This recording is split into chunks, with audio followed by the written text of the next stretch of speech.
Alright, today is complex numbers, but we're going to work on simplifying radical expressions first because we'll use this skill in doing the lesson. So like I said, I'm going to do a little bit of a review. Square root of 125.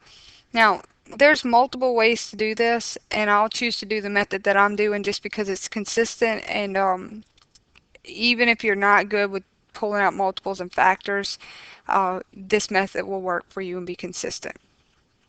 What I will do is I'll take 125, we're going to work with the first one, and I'm going to pull out factors of all of the prime factors. We start with 2.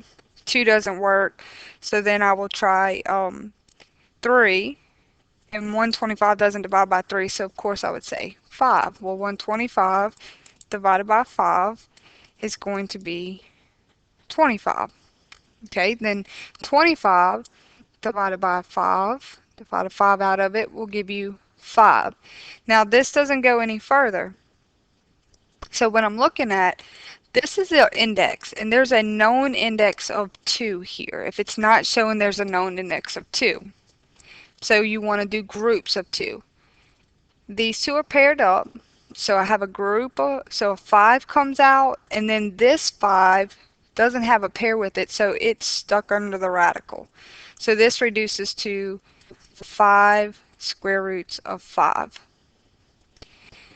I will take a minute to just explain another way some people do this would be to break this apart, and if they recognize perfect squares, they could say square root of 125 is the same thing as the square root of 5 times 25, and then say the square root of 25 is 5, and then this is left underneath the radical, which is the same answer as this. The only trouble in using this is if you're not very familiar with pulling out the perfect squares, or these numbers get to be really big up into the thousands place, then it might not be as easy to do, although it is doable. And this just gives us a consistent procedure to follow. So I'm going to just stick with this for the sake of it, but I don't mind if you use another method. Okay, so the next one we're going to look at is going to be 216. So I'll start with 216, and I will start with the prime numbers. The lowest prime number is a 2. So 2 divided by 216 is 108. 108 is an even number, so I know it divides by 2, and that's going to be 54. 54 is an even number, so it divides by 2 as well, and it's 27. Okay, 27 is no longer even, so I know a 2 won't divide out of it, so I'll try the next prime number, which is a 3. Divide by 3. 3 times 9 is 27, and then 9 divides by 3, and it goes 3 times. So once we get here to the last prime number, you stop. Now this is the index is a known 2, so we're looking for groups of 2. Those pair, and these pair.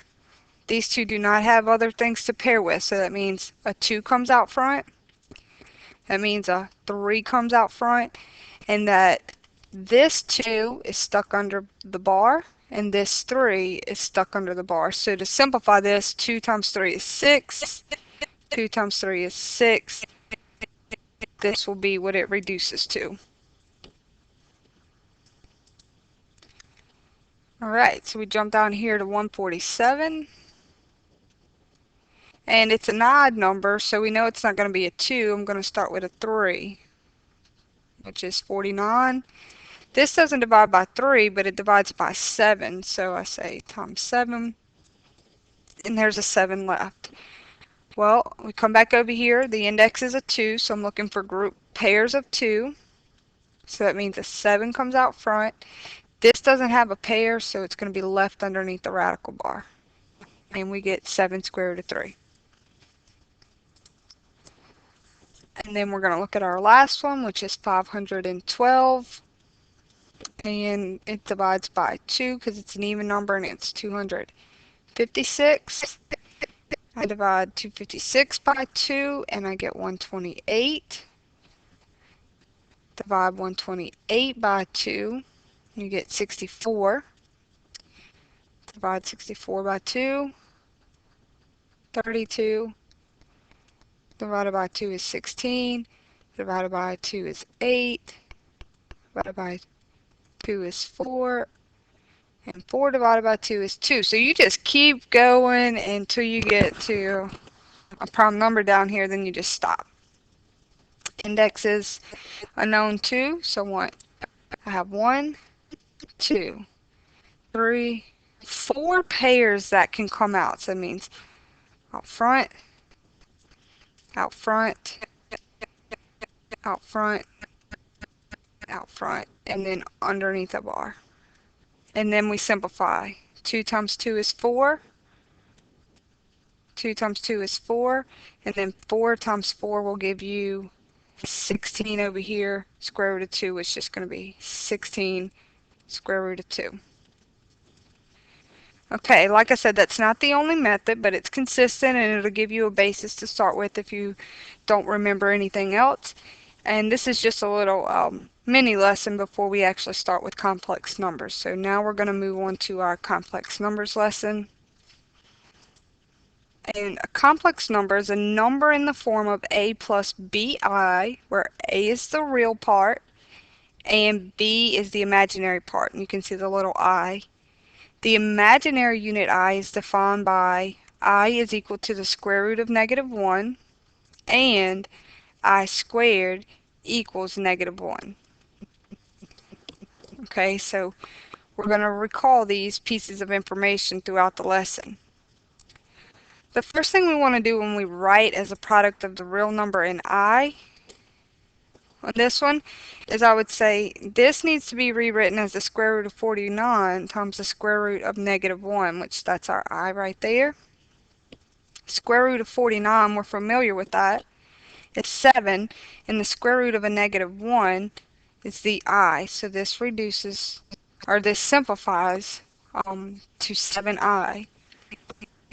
And the next one, we could rewrite this as square root of 77 times the square root of -1, which would this gives us our I component, and this really doesn't have a perfect square, so I'm just going to have my I component out front and leave that under the radical because it doesn't simplify.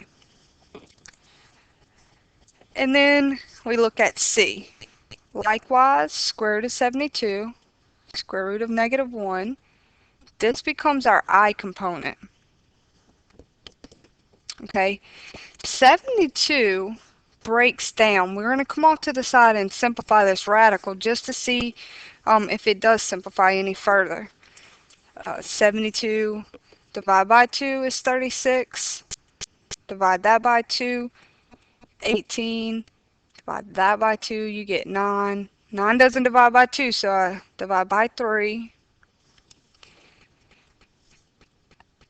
And then I'm going to pull pairs out.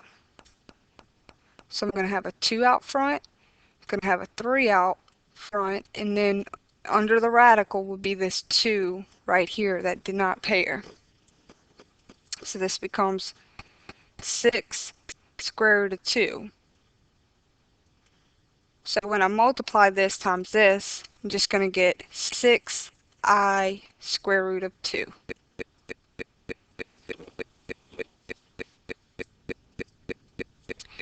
Alright, first thing we're going to do is break this down, and from the previous practice we know that we're going to get I from the -1 component of this. The fact that it's negative, we're going to get an I. And then square root of 18, I know that could be simplified further, but I'm going to leave it alone for a minute because I'm doing some multiplication with it. This, the negative will give me the I, and then I have square root of 18. So then that would give me I times I is going to be I squared. And then I'm going to have square root of 18. Square root of 18 times the square root of 18 is the square root of 18 2 times. Now what we have here is the square of a square root, and so these two are inverses, are going to undo each other. We're going to be left with the 18. Now look back in your definition and we recall that by the definition I squared equals -1. So I'm going to replace this with -1 and simplify my answer to get -18. me fix that. -18. Okay.